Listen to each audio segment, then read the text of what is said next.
Yeah. Thank you. So our president, Tamara, can't be here today as she's part of the departmental meeting. So I'll be introducing Professor Jonathan Nitschke.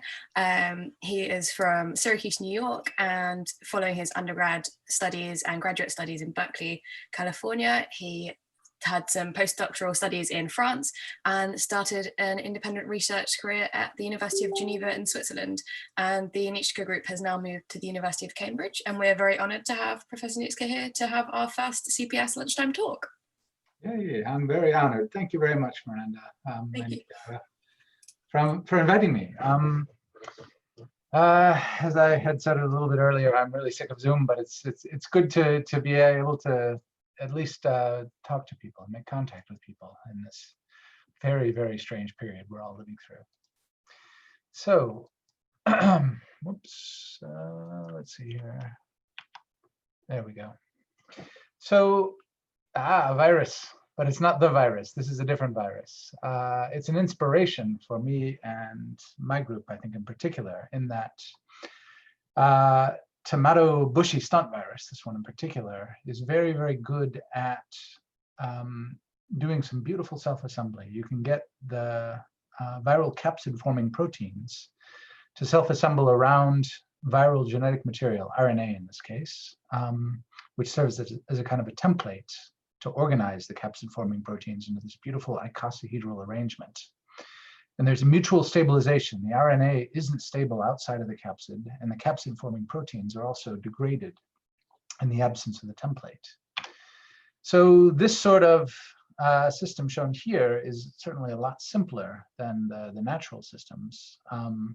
But again, we have different kinds of building blocks, amines and aldehydes that come together to form imines.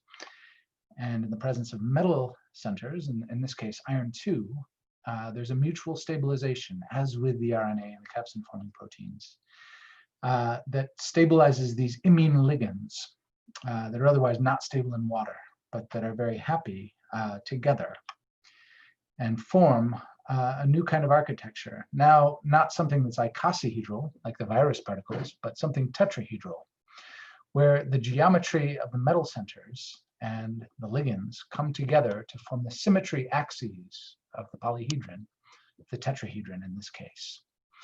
And this principle turns out to be fairly general, and these kinds of small hollow container molecules turn out to be pretty useful. So this one in particular is very, very easy to make. You can just chuck together all these building blocks that are commercial and cheap, and the capsule here is the only thing that forms if you get the stoichiometry just right. You can put things inside. Hydrocarbons go in very easily, cyclopentane, cyclohexane. And if you pull a vacuum on the mixture of cyclopentane and cyclohexane adducts, it turns out that cyclopentane is just about small enough to squeeze out through the holes in the faces of the tetrahedron that you can see here. And so you can separate these two guests simply through lyophilization, whereas distilling them apart, for example, would be pretty hard otherwise. So separations is kind of a leitmotif of what we've been up to lately. I'll talk more about that later. You can also put sulfur hexafluoride in there. It's an interesting gas. Here's a crystal structure of a gas molecule inside the host. It goes in under mild conditions and comes out under fairly mild conditions. And so you could imagine maybe reversibly trapping it inside of this particular host. That might be useful because sulfur hexafluoride is industrially very useful, and it's also the worst greenhouse gas there is. So sulfur hexafluoride does the same damage to the climate. 1 kilogram of sulfur hexafluoride does the same damage as 24 tons of carbon dioxide. So working out new processes to trap and recycle it could be useful. White phosphorus is another small hydrophobic molecule that goes inside of this particular host. You can see here in the crystal structure, it's very well held inside there. It's a nasty molecule. It tends to burst spontaneously into flame upon contact with oxygen in the air. But when it's encapsulated here, it's indefinitely stable. It doesn't do anything except sit there. You'd imagine that if cyclopentane can get out, dioxygen could easily get in and start to form phosphorus oxides inside of the capsule. But it turns out that the transition states that lead to these phosphorus oxides are too big for the capsule cavity. And so that means that we have a kind of constrictive stabilization of this reactive guest, as opposed to a hermetic exclusion of oxygen. You see here, there's a slightly different linear diamine that also forms perfectly well into tetrahedra. Pretty much any linear or roughly linear diamine will do this. Likewise, triamines can easily form face-capped tetrahedra as opposed to these edge-bridge tetrahedra. And tetramines can easily form the faces of now not tetrahedra, but in fact cubes, where the porphyrin serves as a fourfold symmetry axis, and the iron, again, serves as a threefold axis. So that turns out to be pretty easy to get at multiple different kinds of architectures using very simple building blocks. You'll notice these are all polyamines, so di, tri, or tetramines with a simple single aldehyde. You can also use a dialdehyde and a monoamine to build a same sort of structure, a tetrahedron that's either edge-bridged or face-capped, shown here. You can also twist the geometry of your aldehyde a little bit and come up with a cube where the edges of the cube now are defined by this dialdehyde fragment. Or if you use a tetraaldehyde, you can define the face of a cube in the same sort of way as we did with the tetramine. So you can get lots and lots of different polyhedral architectures very easily using these sorts of methods. You can also get some slightly odder ducts out of the kind of chemistry that we do. Imogen found that this set of building blocks with perchlorate in particular, or hexafluorophosphate, form a pentagonal prism, where the anion templates integrate into the walls of the thing. And you can get at some pseudo-icosahedral types of architectures as well, using a triamine as opposed to a dialdehyde. The common thread here is that we have meridional coordination geometries, so mer stereochemistry at the metal centers as opposed to the fac stereochemistry that I've shown you in all of the previous examples. So we can make lots and lots of different architectures. What can we do with them? Well, we can incorporate weird things into them. So Masahiro came to the group as a postdoc, and he was really interested in exploring taking antiaromatic molecules and building them into these structures. So antiaromatic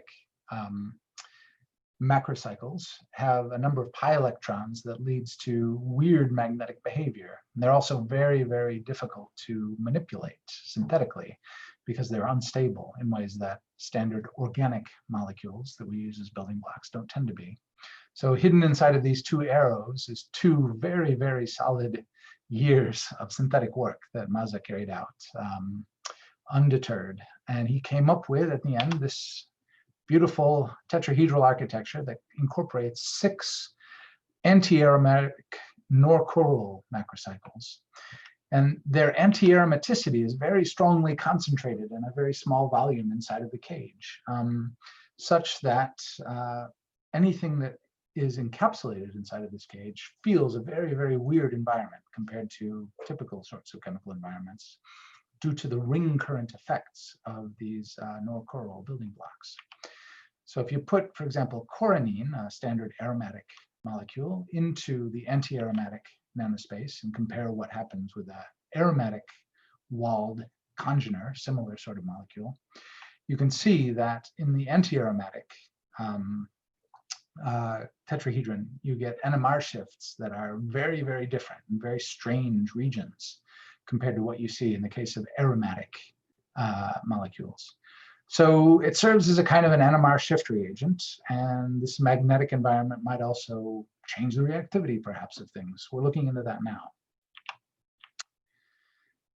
Dong had a look at another sort of building block here, in which now he used 2 distinct and different metals with different coordination preferences, a large lanthanide and a small zinc. And lanthanum in particular is just large enough to fit inside of this sort of 18 crown 6 macrocycle, which is templated from the simple building block. And you can see in the crystal structure that the lanthanum atoms or ions sit very nicely in the faces here. And the zinc ions serve as the vertices of this tetrahedron. So now we're using templates to define the faces as opposed to the vertices, because now the coordination geometry at the vertices is no longer dynamic. We don't have imines here anymore. We have this triazole pyridine type building block, the type originally introduced by Paul Lesby in Edinburgh. So the lanthanum, of course, wants more than 6 coordination sites filled, and so it takes up 3 waters in the crystal, and a 4th water on the other side, giving it 10 coordination overall, which it's happy with. And you can bind things inside. You can see in the crystal structure there are these 4 perchlorates that are spinning merrily around in there.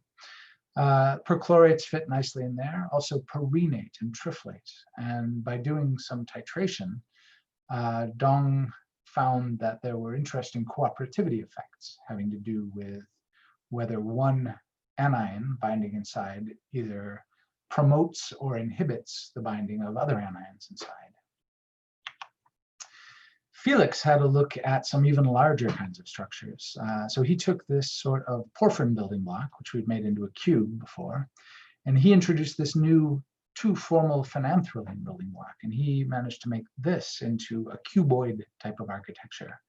Kind of a weird point symmetry to it, D4 symmetric, but that simplified considerably when he heated it up to give a chiral octahedral O-symmetric cuboid type of architecture here. So this binds things. It has a very large void inside, and you can put lots of different things inside, including these small carburet anions or slightly larger tetraphenylborate. And he saw, again, interesting cooperativity effects, whereby with the carburates, the first guest inhibits the binding of subsequent guests. You can imagine that just on the basis of Coulombic effects. So if you have one anion inside, that's going to repel any other anions that might want to go inside here. But you can also bind large neutral molecules, such as fullerenes, for example. They don't bind in simply. They cause the cage framework to rearrange. So each one of these metal centers can be either delta or lambda, right or left-handed. And when you bind the fullerenes, that causes some of them to shift their stereochemical configuration. So you end up, instead of having a cubic symmetric thing, you end up with something with a rather rarer S6 point symmetry to it, in order to better accommodate the fullerenes. So this diastereomer can better bind the fullerenes inside. Now, there are further spaces in here, so this can go on to bind other things, some of the same anions that bound in the first place here. But now the cooperativity is switched, whereas previously binding one carburate, for example, leads to negative cooperativity. Now we see positive cooperativity, probably having something to do with the polarization of the fullerenes inside of the cavity here. Whereas these carburates that actually, the tetraphenylborate, which actually binds probably at the windows of the thing, that doesn't seem to have its cooperativity of binding affected at all by the presence of the fullerenes inside. So by the binding of one guest, we can switch not only the preference for binding a second guest, but we can switch cooperativity between different guest bindings. So we can control the system here in a fairly complex and potentially interesting way.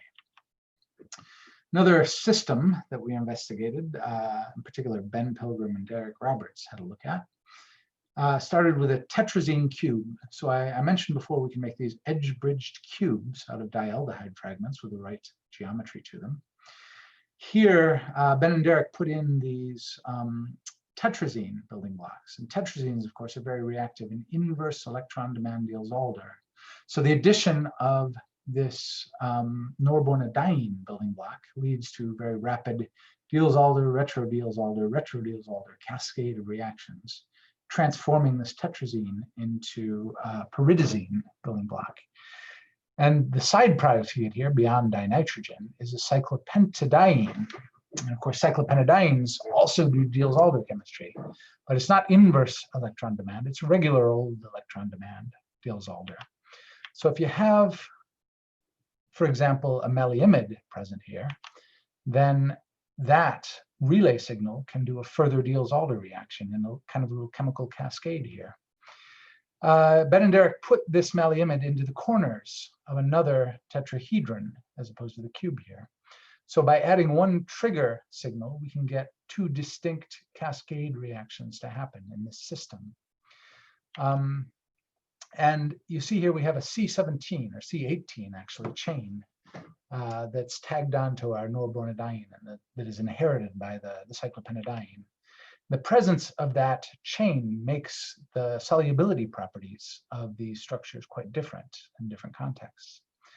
So if we have, for example, the cube and the tetrahedron together in acetonitrile, it's very hard to get them apart. They're very similar in their physical chemical properties.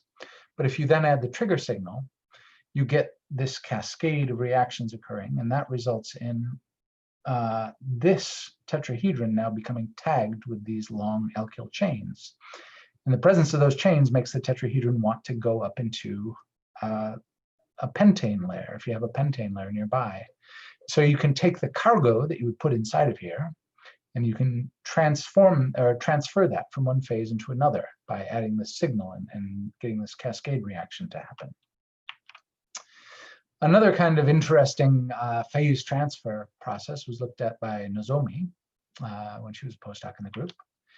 She found that if you have boron in the center of a face cap tetrahedron, then as the sulfate salt, this tetrahedron is soluble in water. If you add a perfluorinated borate, then it wants to be in a perfluorinated phase, so a fluorocarbon phase, for example, perfluorocyclohexane. Whereas if you add fluoride, in addition to this fluorous anion, somewhat paradoxically, the cage now no longer wants to be in the fluorous phase. It prefers to be in a straight up organic solvent, dichloropropane, because now instead of having a +8 charge, all of the fluorides here are bound to the boron, and that lowers the overall charge of the tetrahedron and makes fewer of the fluorous anions associated with it. And that makes it change its solvent preference from fluorous to regular old organic. So by changing the anion, we can get this tetrahedron into any one of these three different phases. Nozomi made a little circular track here with these three different solvents in this one track here. And so she started out with the cage in the fluorous phase here, as you can see from the color. And she found that if you add fluoride to that, then the fluoride binds to the boron and it causes the cage to go up into this other phase. And then if she added sulfate, that made the cage go into the aqueous phase. She added these anions in the opposite sense, then she could get the cage to circulate in this little tube in the opposite direction. So we can move the cage around between phases by adding these different salts into solution. So depending on the ion pairing of the cage, its solvent preference changes. Another way, perhaps an even more elegant way to get a cage to change its phase preference is to use heat. So Nguyen and Angela looked at this cage here. Now we have these imidazolium PEG groups all around the outside of it. And the presence of those makes it thermosensitive in a kind of a weird and interesting way. At high temperature, the PEGs uncoil, they stretch out, and that makes the cage preferentially go into ethyl acetate. Whereas at low temperature, they scrunch down, expose a lot of these ether oxygens, and the presence of those ether oxygens exposed to the solvent makes it more hydrophilic, and it'll go into water. And by switching the temperature, you can get the cage to move from one phase to another. Nguyen was able to show that, in fact, if you have multiple bubbles of water, ethyl acetate, and water that are held apart using just surface tension inside of a thin glass tube, you can apply a temperature gradient and get the cage to move from one end of the tube to the other. And in fact, you can get it to move through multiple layers. And you can see that very clearly here, just in some pictures that we took of this setup here. So this use of a thermal gradient to move something around, to move something over macroscopic length scales is kind of interesting. It's a kind of a heat engine because we're establishing a chemical potential gradient between these solvent bubbles. There's no thermodynamic reason for the cage to want to be in one of these phases versus another phase, if it's an identical phase at a given temperature. But we can move it around and keep it there using temperature gradients. So using a temperature gradient to establish to do chemical potential work in this case. A similar sort of cage was used by Lillian to make a new kind of porous liquid. So most liquids have pores in them, and these pores are dynamic. They consist of where the molecules of the liquid just aren't quite bumping up against one another. This liquid here has an entirely different kind of porosity. It's a permanent porosity associated with the cage cavities here. And you can put some things in these cage cavities, and the binding selectivity tracks what we'd expect from the cage framework. So you can put, for example, chlorofluorocarbons in the material here. If you have liquid cage at the bottom of a tube, you can see that the cages take up the perfluorocarbons.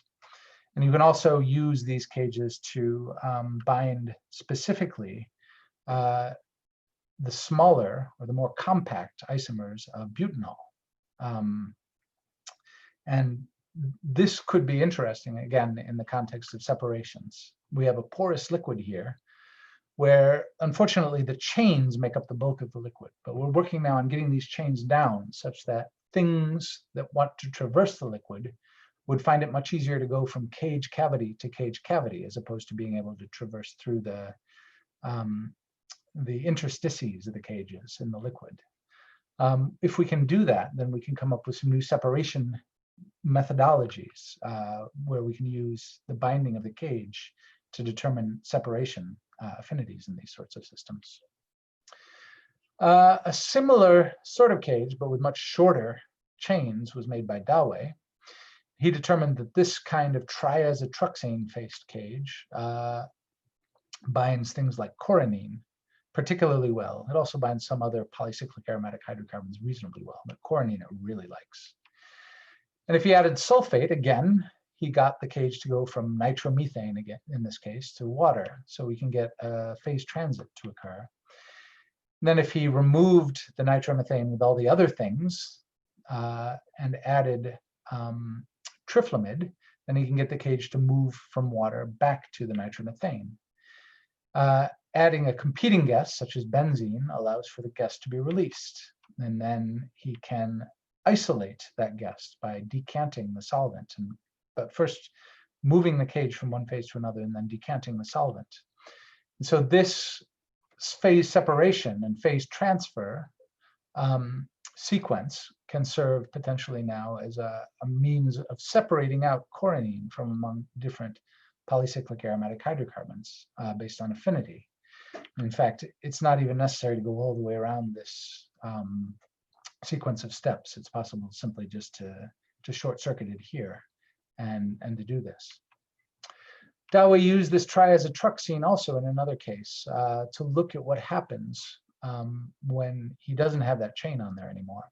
So there's stereochemistry associated with the triazotroxane that's kind of interesting.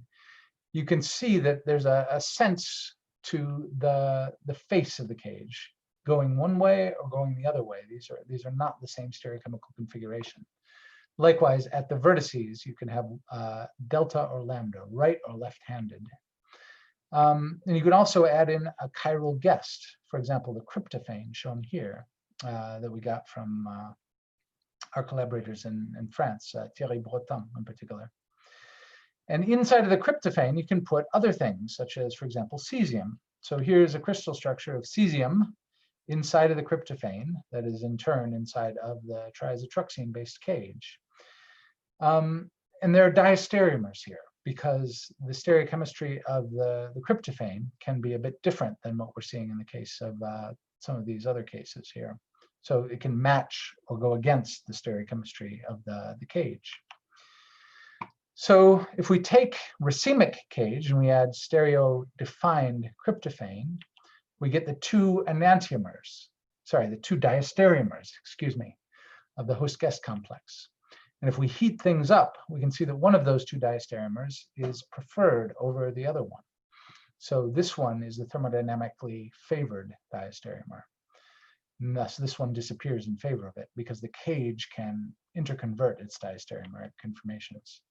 If we add then fullerene, C60, then you can eject the thing that defined the stereochemistry of the cage while maintaining the cage stereochemistry overall. So you can get rid of the template here that created the cage in its configuration and maintain its overall handedness. So there's a memory effect here that's kind of interesting. And as I mentioned, you can put things like cesium and xenon inside of the cage, and you can look by cesium or xenon NMR and see that it can experience the stereochemistry of the cage framework. If we had this diastereomer, we'd get another peak here in the cesium and xenon NMR spectra. But here we can tell that it's stereochemically pure because there's only one peak there. If we use zinc instead of iron, then Dawei found some rather strange behavior here. So you can imagine that there are, again, the two different stereochemical configurations here. But now with zinc, we didn't get a perfect tracking. So here in the case of iron, we only ever saw one-handedness of the metal configuration going with one-handedness of the ligand configuration. In the case of zinc, we see both different diastereomeric configurations. We can see two sets of NMR peaks, for example. So we clearly are getting two different diastereomers. And because they're diastereomers, they have different properties. This one is much bigger in terms of its cavity volume than this one, and it can take up larger guests. And there's a temperature-dependent equilibrium between them. So at high temperature, the larger one is favored. At low temperature, the smaller one is favored. And what that means is if we have a host-guest complex of the smaller one, the smaller guest, and a larger guest just floating around in solution, and we increase the temperature, then the temperature increase favors the larger diastereomer, and the larger diastereomer then takes up the larger guest and ejects the smaller one. So we have a kind of temperature control over which guest is taken up by the host as a function of its stereochemical configuration.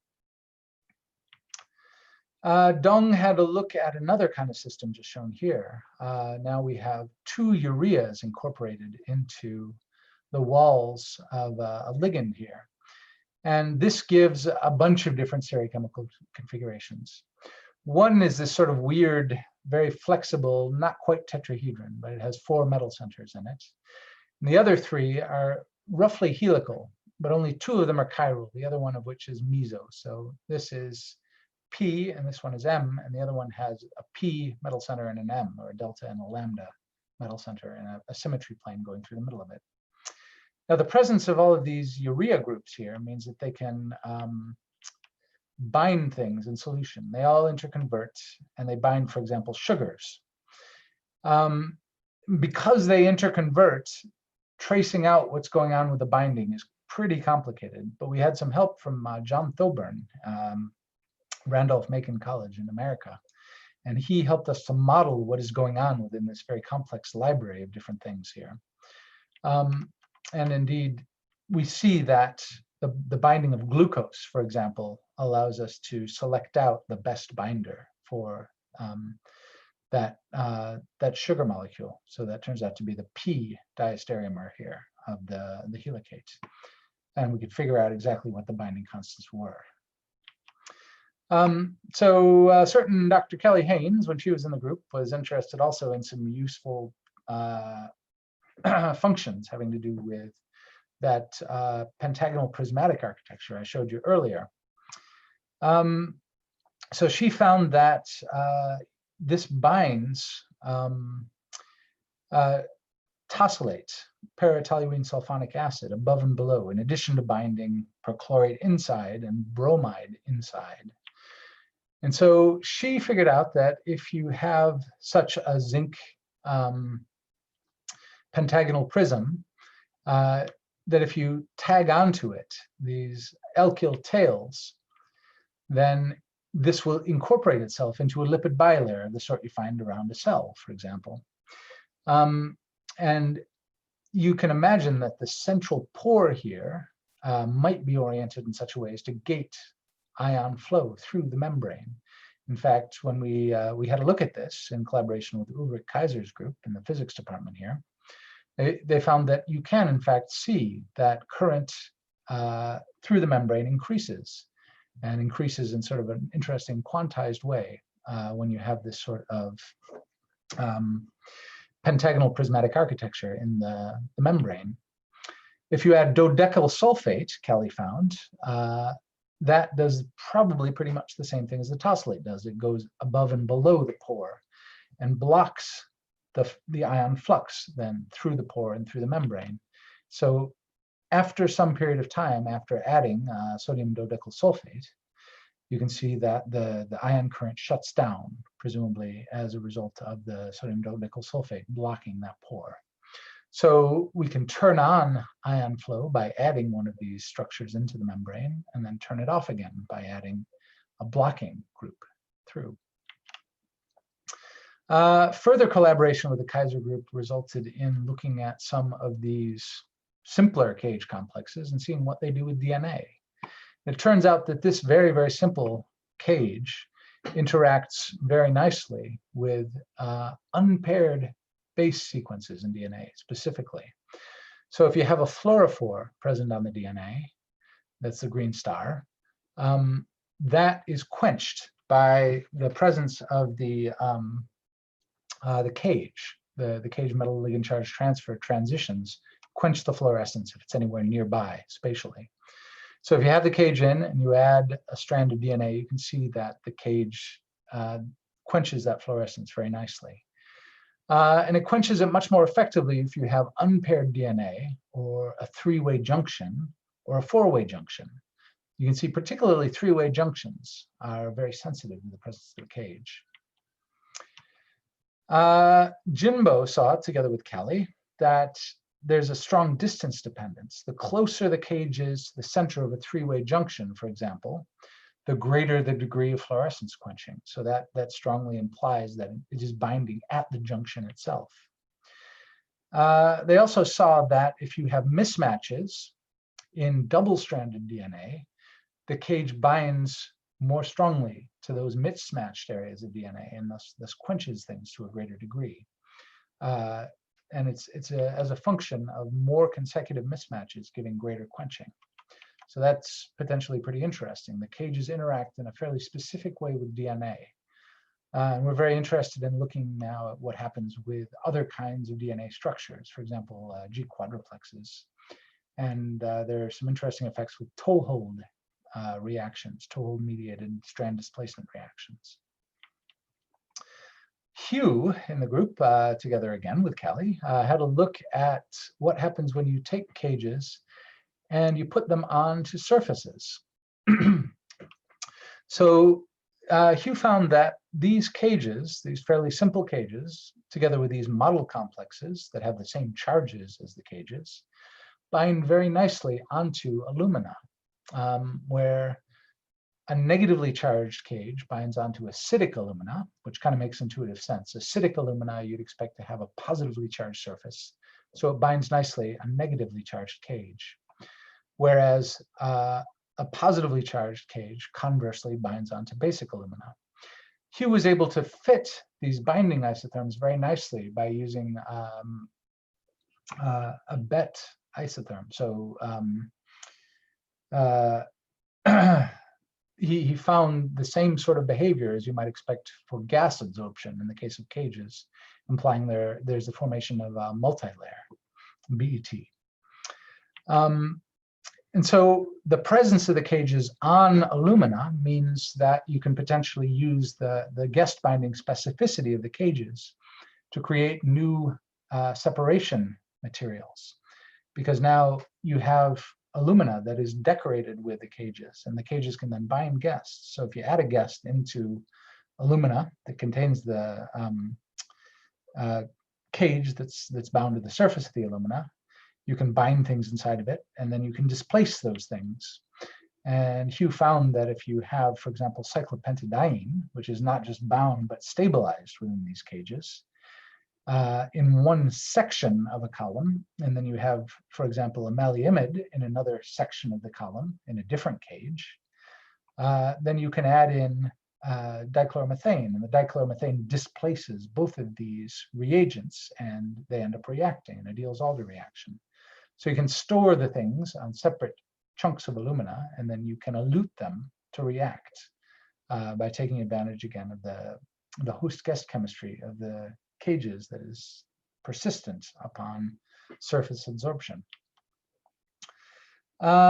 Marion, together with some of our collaborators in the Marchesson group and Kelly, came up with a system where we took two different cages, this cage and that cage, and they have different guest binding properties. This one really likes to bind things like pyrenate, whereas this one likes fluoroadamantane, for example.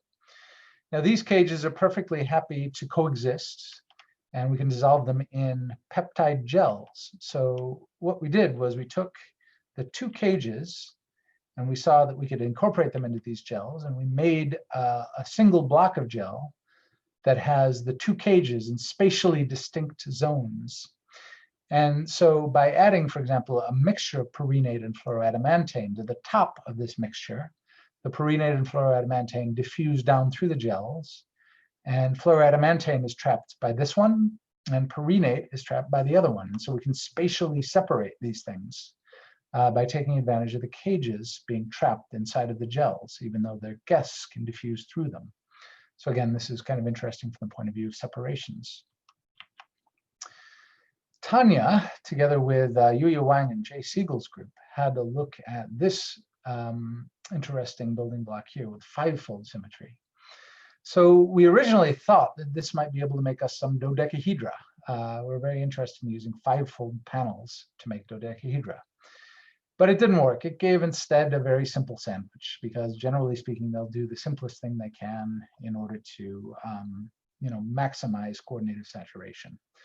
But Tanya looked a little more closely at the crystal structure here, and she found that there was something weird going on, that in fact, we don't have just one sandwich, but there are two sandwiches that are intercalating in a weird way. You can see here, if you look down the center of it, that they interpenetrate in a five-fold interlocked way.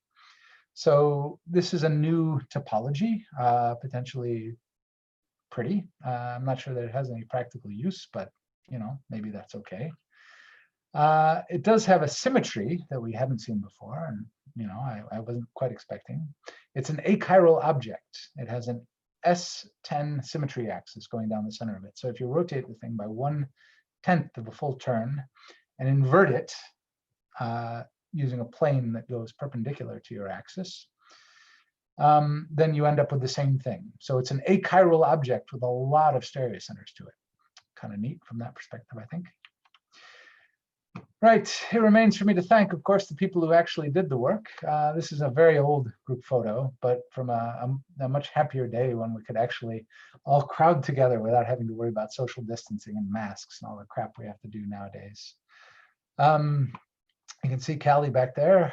She did some phenomenal work during the course of her time in the group, as did many, many others that I have mentioned along the way. We also have very good collaborative interactions with a wide range of different people, not all of whom have been named here. And we have benefited from generous funding from a variety of different funding agencies, most of which has come from Europe throughout the years. So, we'll see now.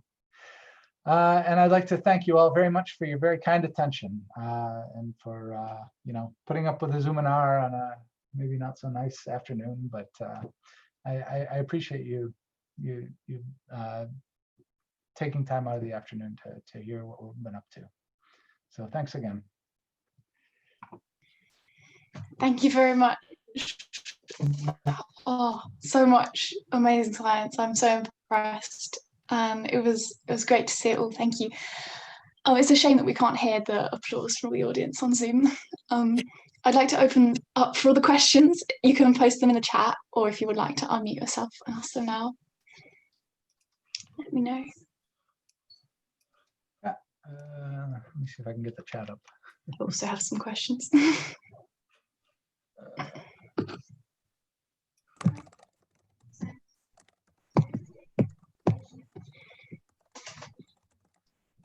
Yes, Andrea, we I love can let you know people. if anything Cool comes stuff. up in the chat. Yeah. Cargo transport we make catalytic. Yes, we're working on it. We're working on it. We have some ideas having to do with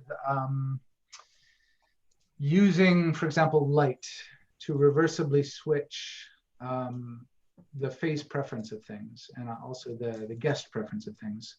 So if you have, for example, a cage that takes one configuration, and then you have a chromophore that is linked onto the outside or maybe into the framework of that cage, you can maybe use light to switch that chromophore and then either eject a guest or use light to induce guest uptake.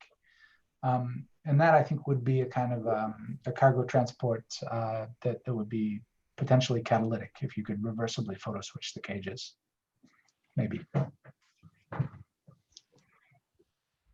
Crusher has some questions. Hi there. Many thanks for your brilliant talk. Absolutely amazing. Thanks. I'm wondering, I'm wondering throughout and actually reading your papers for a while now. And one thing always bothered me, all this beautiful chemistry is done in solution. Yeah.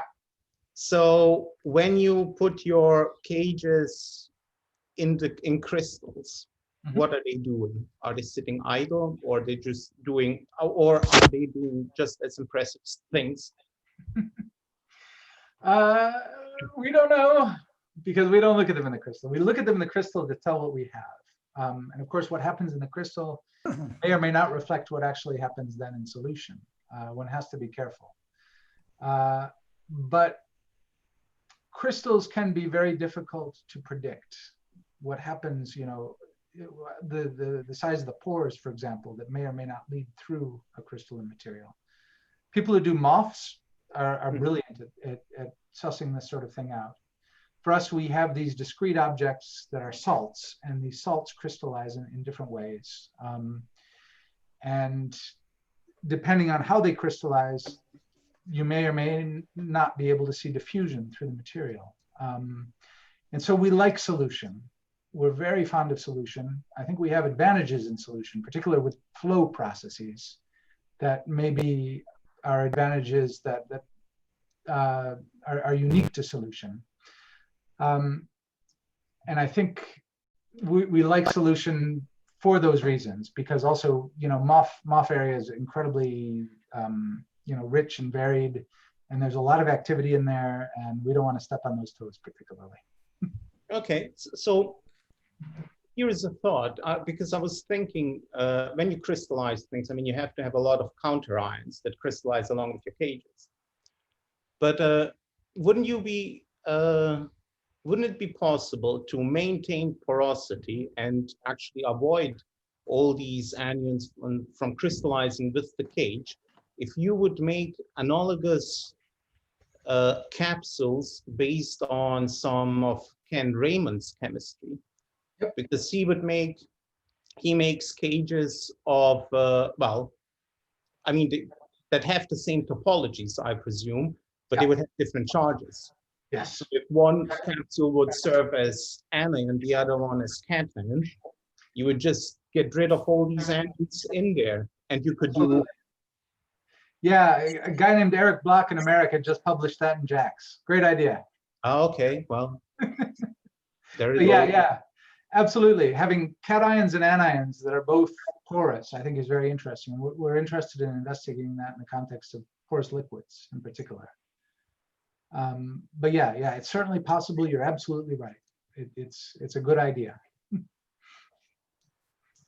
Thanks. Sure. Ask another. Yeah, is that Andrea? Yes, it is. Hi, sorry. Hello. Yeah, I've got, hello, nice to see you. I just have, in fact, I have several questions. I'm kind of curious by your system, which picks up glucose. Do you see any differences if you feed it galactose or some of the other hexoses? So yes. Can you distinguish them? Yes, you can distinguish them. They have different affinities. So there are variable affinities depending on stereochemistry of the sugar. And I don't think we were able to tease out any clear trends there, but there are different affinities for different sugars.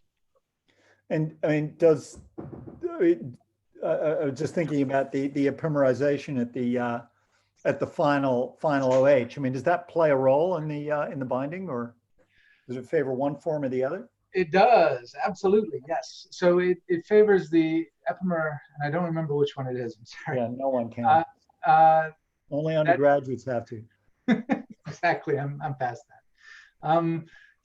It favors the epimer that is the least favored epimer normally in solution, and it also appears to catalyze epimerization. So that's kind of interesting also. It binds to the least favorable epimer, and it also, you know, makes it faster in generating that epimer. So there's actually two dynamic libraries here, the library of hosts and also the library of sugars due to that epimerization. Yeah. And they're geared together in kind of a weird way here. Okay, quite neat. Thanks. Can I ask one last question, and then I'll shut up? Feel free. You talked about the anti-aromatic nickel. I forgot what it was. Corol. Yeah, Norcorol. Yeah. Norcorol. And you said that it has peculiar magnetic properties, and I just wanted to know whether you could expand on that slightly. I mean, is it simply the fact that you get these, you know, odd sort of shifts in the NMR spectrum, or is there more to it than that? Because I mean, the system presumably is diamagnetic. Yep, it is.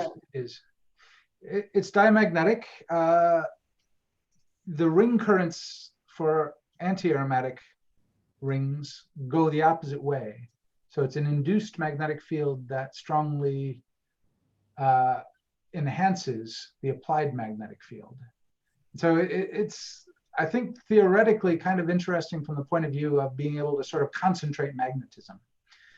I'm not sure, to be completely frank, if it's ever going to be of practical use, but it is neat that you can take these 6 panels and sort of use them almost. I mean, the image I always have in my head is the sort of big laser arrays where you shoot all these lasers at a single pellet. So we're sort of focusing our anti-aromaticity at the central cavity space. But it's not nearly as cool as that. It's just a function of having them all around that space and what something feels in that space, I guess, the magnetism that it feels in that space.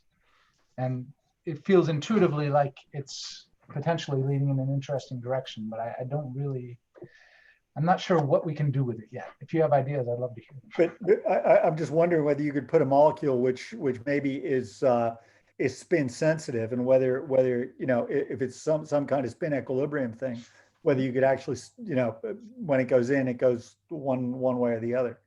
Yes, I'm sure that the applied magnetic field in there would influence the magnetic field of a single molecule magnet, for example, inside of the bond.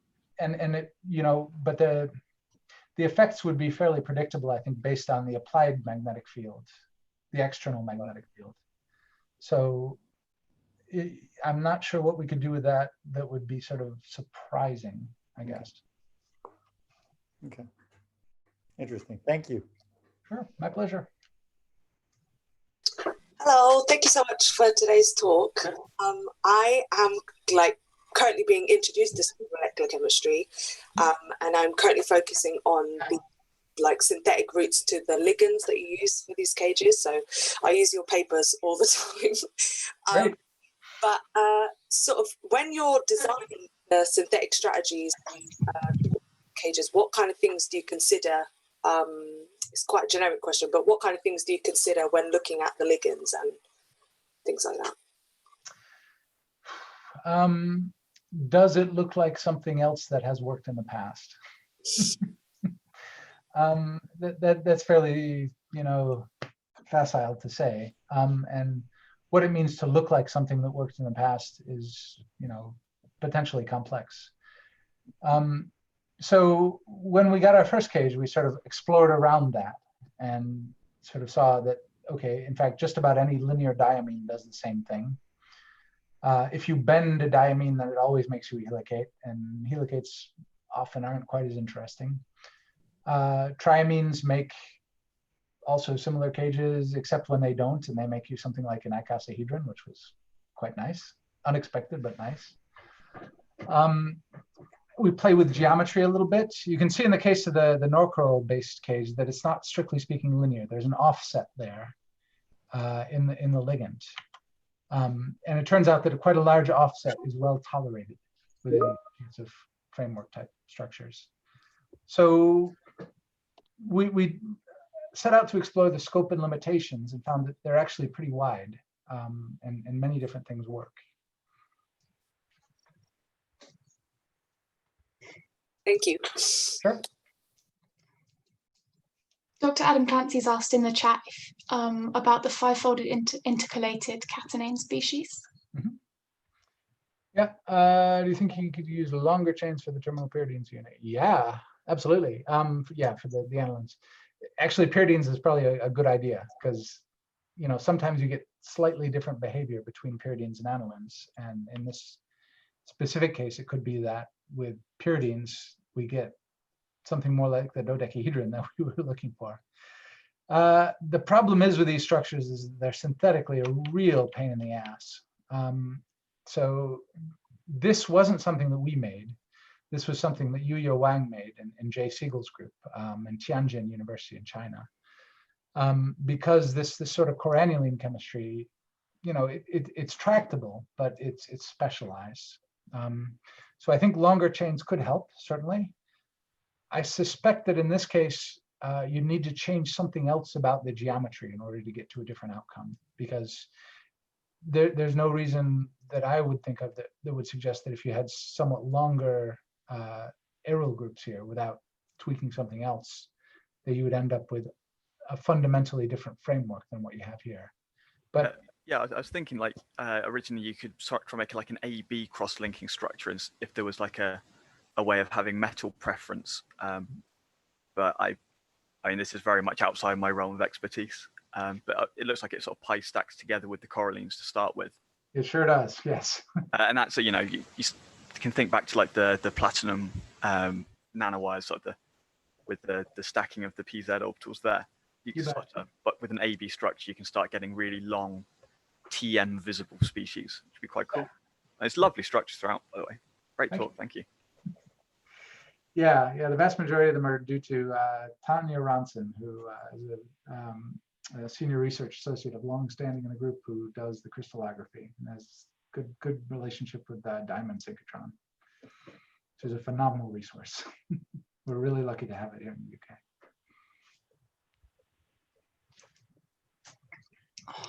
Can I ask about the stereochemistry of which structure was it? All of them. The cages where you mentioned that you want the racemic mixture and you only want one of the enantiomers. Is that because the chirality affects the binding strength, which way it is for certain guests? Yeah, so to have chirality influence stereochemistry, yeah, so maybe this one.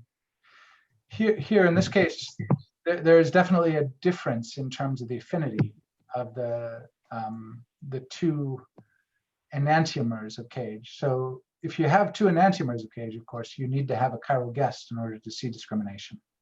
If you have diastereomers of cage, then you can get discrimination with an achiral guest. In this case, Dawe was able to see this discrimination of cage enantiomers, and since they can interconvert, you can get the best one coming out here. That worked out pretty well. This is a pretty singular case, though. He's seen a few further cases that we're hopefully going to try to publish soon, where there is enantio discrimination based on the handedness of the cage framework. But more often than not, we have roughly spherical cavities inside of them, and a right-handed sphere and a left-handed sphere don't really look all that different. So you need to get away from that isotropic cavity in order to see good discrimination. And we are working on that right now too, making much more anisotropic cage frameworks. Thank you. Sure. That's really cool. Thanks. Now I'm rethinking whether I want to do inorganic. Do we have any other questions before the end? No? All right, if not, we're gonna now go into breakout rooms where if you have time to stay, we can chat a bit more informally. Sure, that's good. Yeah, I haven't done this before, but yeah, great. I'll stop the recording now.